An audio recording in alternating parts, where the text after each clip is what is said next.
अरे गुरुजी, पूजा पाठ ही करते रहोगे या हमारे लिए कुछ खाने का इंतजाम भी करोगे? बहुत दिन हो गए हैं, पेट भर के खाना नहीं खाया है। बस मेरे चेले, कुछ ऋण और इंतजार कर, फिर देख मैं तेरे खाने के लिए क्या क्या इंतजाम करता हूँ। हो गुरुजी, कई वर्षों से मैं यही सुनते आ रहा हूँ। आप तो शिकार पर जाते नहीं हो, और कभी कभार मैं शिकार पर चला जाता हूँ तो आप उस शिकार की भी बलि दे देते हो। आखिर आपका ये यज्ञ कब पूरा होगा? बस चेले, कुछ ही क्षणों में मेरा यज्ञ सफल हो जाएगा और फिर इसमें से एक चमत्कारी छड़ी निकलेगी। गुरु ने इतना बोला ही था, तभी यज्ञ में से एक छड़ी निकली, जिसे देखकर चेला काफी प्रसन्न हुआ। अरे गुरुजी, ये देखो, यज्ञ में से छड़ी निकली है। अब तो हम बैठे बैठे खाना खाएंगे। ये छड़ी तो बहुत जादुई लगती है। हाँ मेरे चेले, ये छड़ी जादुई है। ये सब कुछ कर सकती है। ये किसी का भी रूप बदल सकती है। ये छड़ी एक चमत्कारी छड़ी है। सच में गुरुजी, छड़ी किसी का भी रूप बदल सकती है? अगर जैसे मुझको शेर बनना हो, तो क्या ये छड़ी मुझको शेर बना सकती है? हाँ मेरे चेले, ये छड़ी तुमको सब कुछ बना सकती है, चींटी से लेकर हाथी तक। तुम बताओ, तुमको क्या बनना है? गुरुजी, क्यों ना हम शेर सिंह के जंगल में चलें? वहां पर बहुत सारे शाकाहारी जानवर रहते हैं। हाँ, यही तो मैं कहना चाहता था कि जिस जंगल में ज्यादा शाकाहारी जानवर हों, उस जंगल में चलना। तुमने सही कहा, शेर सिंह के जंगल में बहुत सारे शाकाहारी जानवर हैं। तो गुरुजी, अब जल्दी से तुम मुझको शेर सिंह बना दो, फिर मैं उसके जंगल में जाके वहां का राजा शेर सिंह बन जाऊंगा। अरे चेले, ये छड़ी ऐसे काम नहीं करती। मैं तुझको यहाँ पर शेर सिंह नहीं बना सकता। जब शेर सिंह तेरे सामने होगा और तू उसके सामने होगा, तभी मैं तुझको शेर सिंह बना सकता हूँ, और तू अपना रूप उसको दे देना, यानी वो गीदड़ बन जाएगा। अच्छा, तो ये बात है गुरुजी। वैसे ये छड़ी कैसे काम करती है? इसका मुझको भी कुछ मंत्र बता दो। जब मैं शेर सिंह के सामने जाऊंगा तो मैं उसको कैसे गीदड़ बनाऊंगा और खुद कैसे शेर सिंह बन पाऊंगा? कुछ तो बताओ गुरुजी। ठीक है, मैं इस छड़ी को एक मंत्र पर सिद्ध कर देता हूँ। जब तुम इस मंत्र को बोलोगे तो ये छड़ी तुम्हारे सामने प्रकट हो जाएगी, और तुम्हारे सामने जो कोई भी खड़ा होगा, ये उसको तुम्हारे रूप में परिवर्तित कर देगी और तुमको उसके रूप में परिवर्तित कर देगी। उस छड़ी का मंत्र है ओम फट स्वाहा, जादुई छड़ी प्रकट हो। ठीक है गुरुजी, मैं समझ गया। अब ये छड़ी मेरे मंत्रों पर काम करेगी। अब मैं सीधा शेर सिंह के जंगल में जाता हूँ और उसको गीदड़ बना देता हूँ। और वो सीधा शेर सिंह के जंगल में जाकर रुका।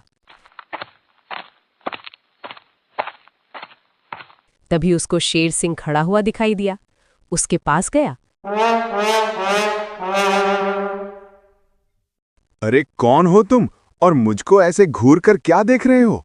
देख रहा हूं तुम्हारा राजपाट काफी अच्छा है और तुम्हारी बॉडी भी बहुत अच्छी है। मुझको काफी पसंद आ गई है। मेरा दिल कर रहा है कि मैं तुम्हारी बॉडी को अपना बना लूं और अपनी बॉडी को तुमको दे दूं। अरे पागल खाने से भाग कर आया है क्या? ऐसे भी कोई किसी के शरीर को ले सकता है क्या? मैं हूं गुरु का चेला, मेरी माँ चुड़ैल की बेटी, बाप शैतान का चेला। अभी मैं तुझको अपनी छड़ी का कमाल दिखाता हूं और तुझको पड़क झपकते ही गीदड़ बनाता हूं। ओम फट स्वाहा, मेरी जादुई छड़ी प्रकट हो और अपना कमाल दिखाओ। और तभी छड़ी प्रकट हो गई और छड़ी ने शेर सिंह को गीदड़ और गीदड़ को शेर सिंह बना दिया। और गीदड़ बनते ही शेर सिंह भूल गया कि उसके साथ क्या हुआ है। वो अभी भी अपने आप को शेर समझ रहा था। उसको कुछ भी याद नहीं था और चेला शेर सिंह बनकर जंगल में पहुंचा।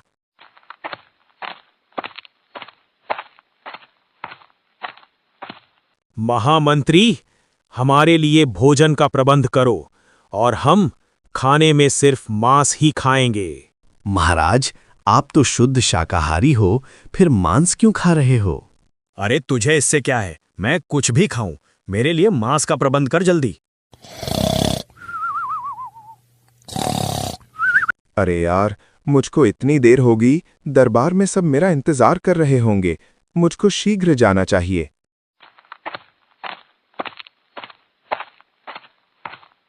अरे महामंत्री गजोधर, तुम यहाँ पर क्या कर रहे हो? चलो शीघ्र, हमको दरबार में भी जाना है। लगता है कोई पागल है। अगर मैं इसके मुंह लगूंगा तो मेरा और भी ज्यादा टाइम खराब होगा। और हाथी बिना कुछ बोले वहां से चुपचाप चला गया। अरे ये महामंत्री मेरी बात का बिना जवाब दिए कैसे चला गया? मुझको तो कुछ गड़बड़ लग रही है और मुझको तो बहुत तेज प्यास भी लग रही है। अब पहले पानी पी लेता हूँ। और जैसे ही शेर सिंह तालाब पर पानी पीने के लिए गया तो उसको तालाब के पानी में गीदड़ की परछाई देखी, जिसे देखकर वो डर गया। अरे बाप रे, मेरा चेहरा गीदड़ के जैसा कैसे हो गया? मेरे साथ ये क्या हो गया? मेरी तो कुछ भी समझ में नहीं आ रहा। मैं बताता हूं तुमको तुम्हारे साथ क्या हुआ है।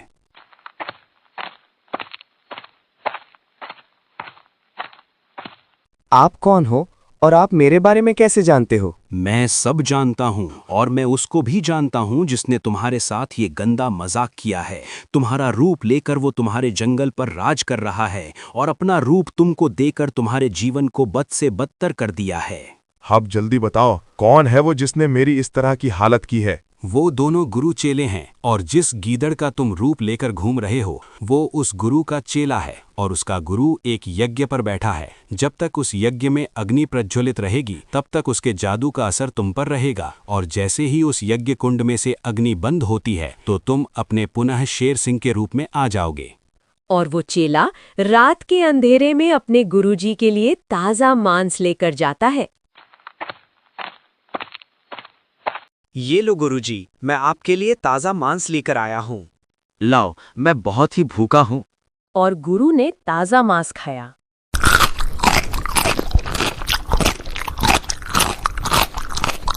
गुरुजी, मुझको एक बात का भय लग रहा है। अगर किसी दिन हमारी असलियत का पता चल गया तो शेर सिंह मुझको जीवित नहीं छोड़ेगा। अरे डरता क्यों है तू शेर सिंह? वो नहीं है इस वक्त, शेर सिंह तू है। गुरुजी, मुझको एक बात का भय लग रहा है। अगर किसी दिन हमारी असलियत का पता चल गया तो शेर सिंह मुझको जीवित नहीं छोड़ेगा। इसका सिर्फ एक ही तोड़ है।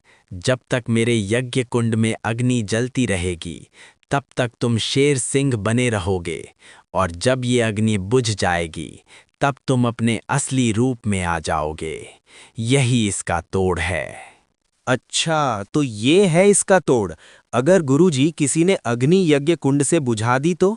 अरे मूर्ख, मेरे होते हुए भला कौन इतना साहस करेगा जो इस यज्ञ कुंड की अग्नि को बुझा देगा? तुम शेर सिंह के जंगल पर निडर होकर राज्य करो, इसके बारे में कोई नहीं जानता है।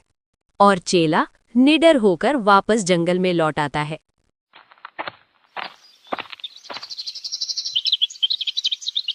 राजन, अब उचित समय आ गया है कि हम उस ढोंगी गुरु को अच्छे से मजा चखा सकें। लेकिन उस जादूगर गुरु से लड़ना इतना आसान तो नहीं होगा। जब उसका चेला ही इतना खतरनाक है कि वो मेरा रूप ले सकता है, तो सोचो उसका गुरु कितना खतरनाक होगा। वो तो हम दोनों को भस्म कर देगा। आप एक राजा होकर इतने डरते हो? आपने सोचा है कभी कि आपका ये डर आपके राज के लिए कितना घातक हो सकता है? मेरी बात मानो, अगर तुमको अपना रूप पाना है तो तुमको उस यज्ञ कुंड की अग्नि को बुझाना ही होगा। मेरी बात को ध्यान से सुनो। मैं उस गुरु पर पीछे से हमला कर दूंगा और तुम उस यज्ञ कुंड की अग्नि को बुझा देना, जिससे दोनों गुरु चेले की जादुई शक्तियां समाप्त हो जाएंगी और फिर वो हमारी तरह ही साधारण जानवर बन जाएंगे। फिर हम उनको अपने जंगल में लाकर सजा देंगे। आपको जो भी उचित लगे वो करो, मैं आपके साथ हूँ, चाहे इसके लिए मेरी जान ही क्यों न चली जाए। और दोनों हिम्मत बांधकर गुरु के पास गए।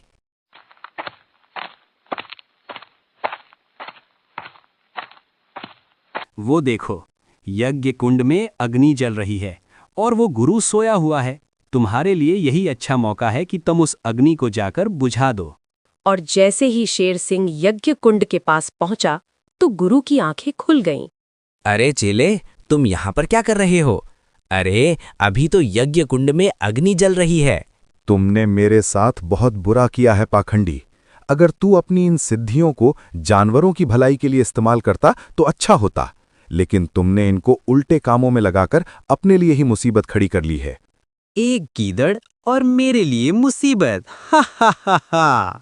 तभी भालू ने आकर पीछे से उसके ऊपर हमला कर दिया।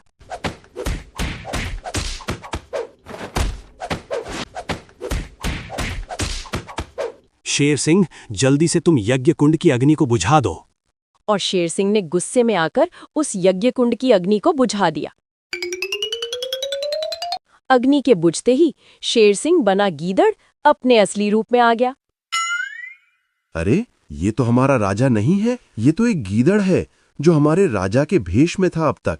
अरे बाप रे, लगता है किसी ने यज्ञ कुंड की अग्नि को बुझा दिया है।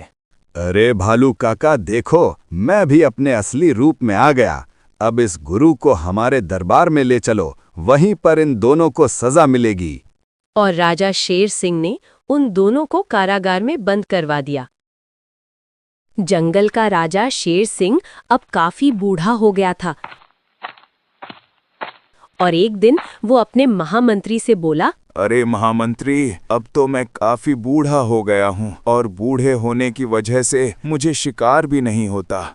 हाँ महाराज, आप ठीक कहते हो, आप काफी बूढ़े हो गए हो और मुझको भी ये चिंता खाए जा रही है कि अब शिकार कहाँ से आएगा, हम क्या खाएंगे।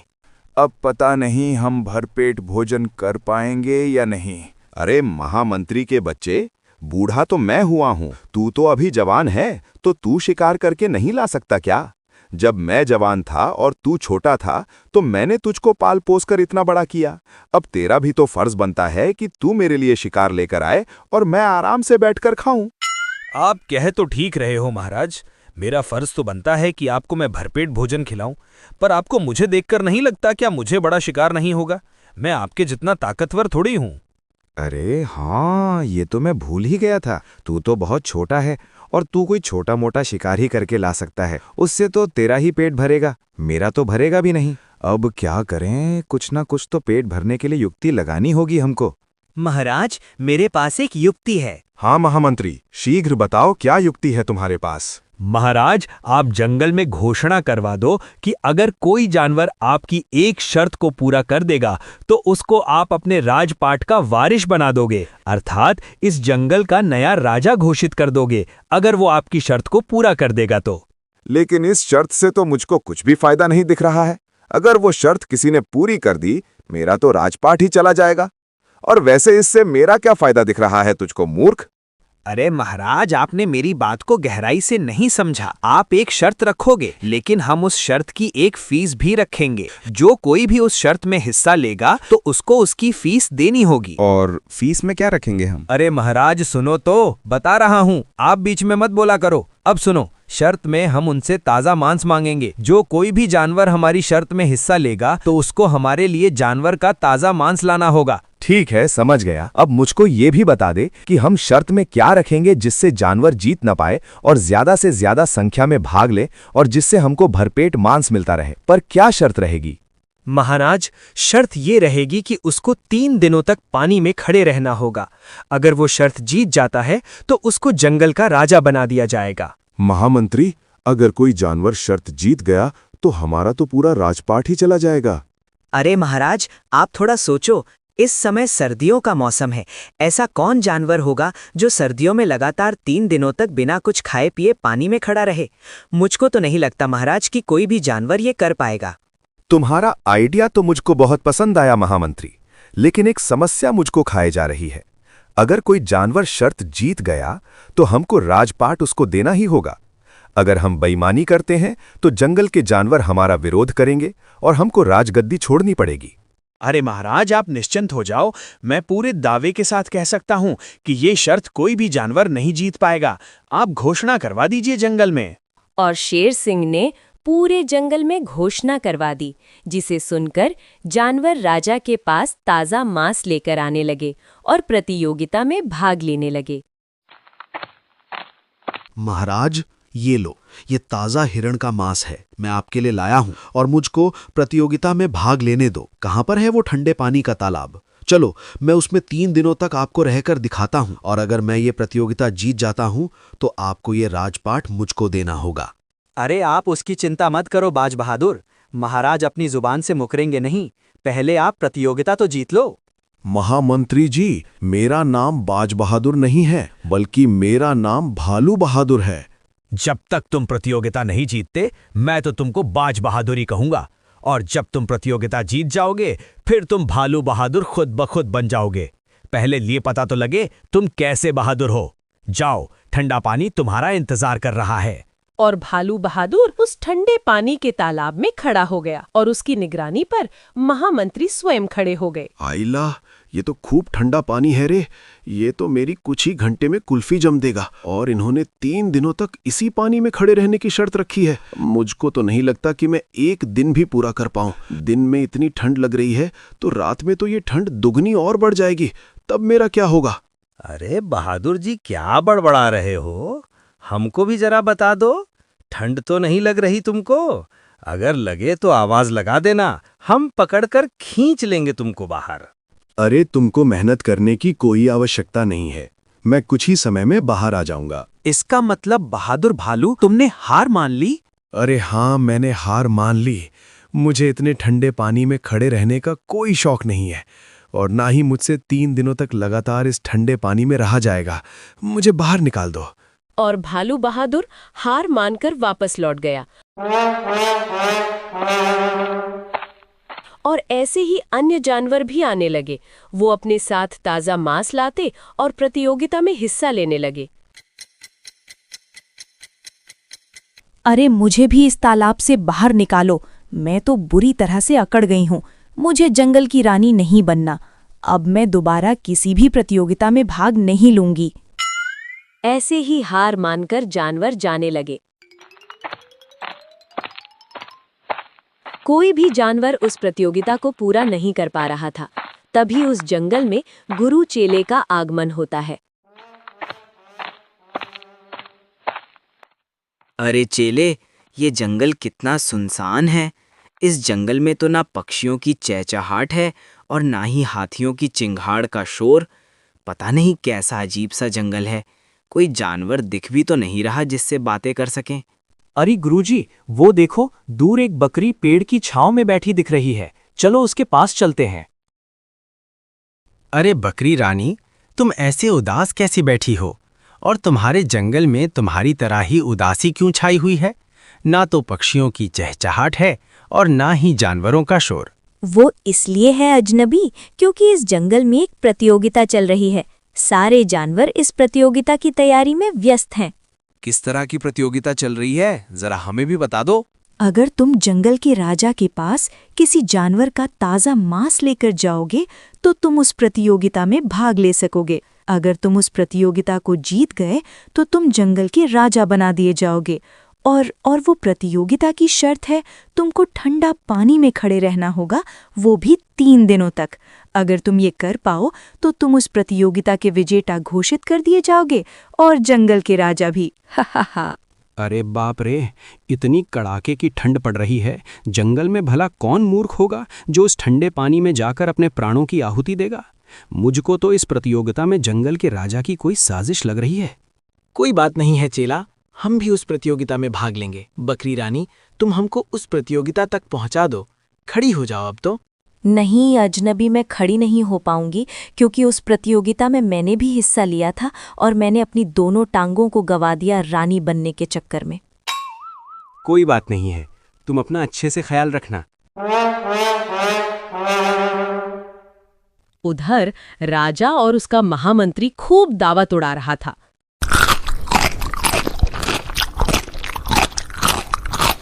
अरे महामंत्री, देख रहे हो, उस प्रतियोगिता से तो हमारी किस्मत ही बदल गई। अब हमको बिना कुछ किए ताजा शिकार मिलता है। हाँ महाराज, और जंगल के किसी जानवर में भी इतना साहस नहीं कि वो उस प्रतियोगिता को जीत कर दिखाए। हमने प्रतियोगिता को ही ऐसे मौसम में रखा है कि तालाब में घुसते ही बर्फ बन जाएगा। उधर वो दोनों गुरु चेले उस प्रतियोगिता को जीतने का प्लान बना रहे थे। चेले, मेरी तो कुछ भी समझ में नहीं आ रहा। आखिर इस प्रतियोगिता को कैसे जीता जाए? गुरुजी, मेरे पास एक उपाय है। अगर वो उपाय कामयाब हुआ तो हम उस प्रतियोगिता को अवश्य जीत लेंगे। अच्छा, क्या उपाय है ऐसा तुम्हारे पास? खुलकर बताओ। गुरुजी, अगर मैं उस तालाब के पानी में जाने से पहले धतूरा और गांजे की पत्तियां खा लूं, जिससे मुझे काफी ज्यादा नशा हो जाएगा और मुझ पर ठंडे पानी का असर भी नहीं होगा। लेकिन चेले, तुमको उस प्रतियोगिता में पूरे 3 दिनों तक पानी में खड़े रहना है।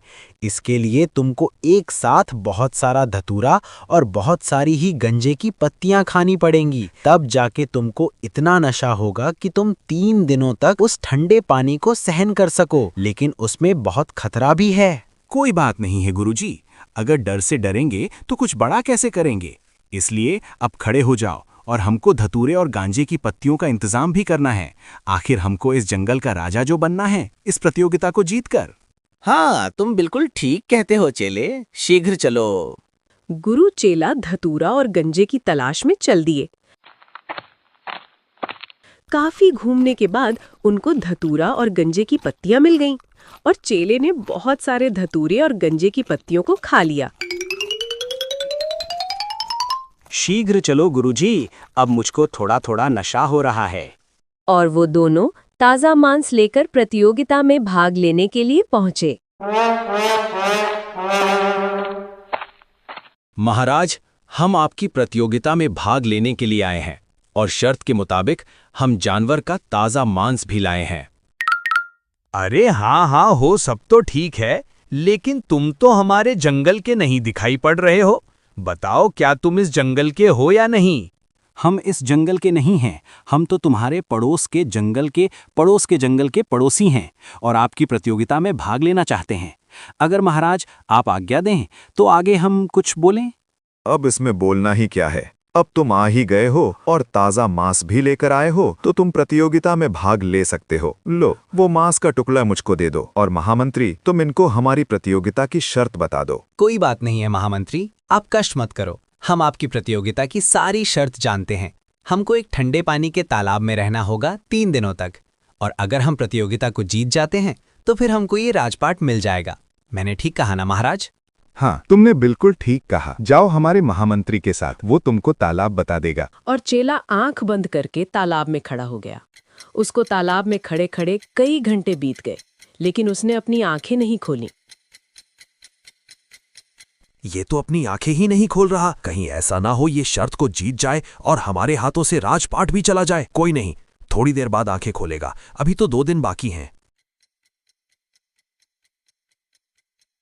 और देखते ही देखते 1 दिन पूरा बीत गया। अरे 1 दिन तो पूरा बीत गया और इसने तो एक बार भी अपनी आंखें खोलकर नहीं देखा।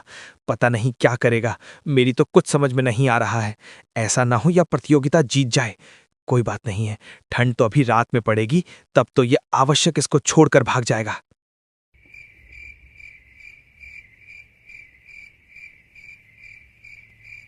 और देखते ही देखते रात भी निकल गई। अरे यार, एक रात तो निकल गई और इसने तो अभी भी आंखें नहीं खोली। मुझे लगा था रात में इसकी कुल्फी जम जाएगी, लेकिन इसको तो कुछ नहीं हुआ, अभी सीधा खड़ा है।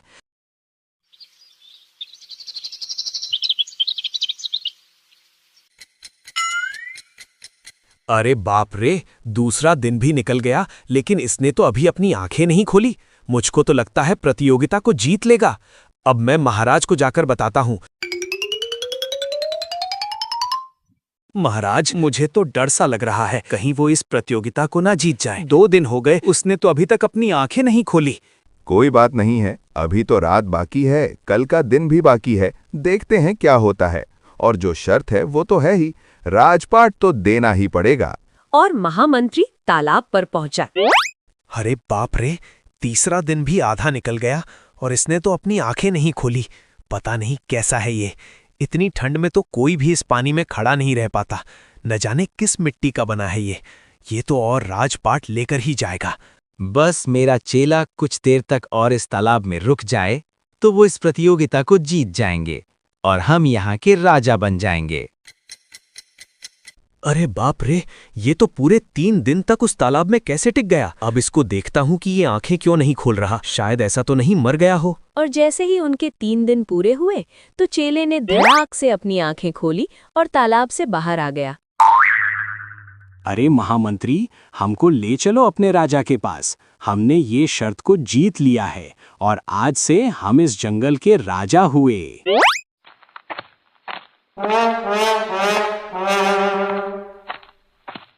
महाराज, इन्होंने तो शर्त को जीत लिया। अब आप जंगल में एक और घोषणा करवा दो कि आज से इस जंगल के राजा हैं ये दोनों। और शेर सिंह ने पूरे जंगल में जाकर घोषणा करवा दी। अब से हमारे जंगल के महाराज बदल गए हैं। शर्त में अपना राजपाट हार गए और आज से इस जंगल का राजा गुरु चेले को नियुक्त किया जाता है। शेर सिंह और उसका महामंत्री जंगल को छोड़कर चले जाते हैं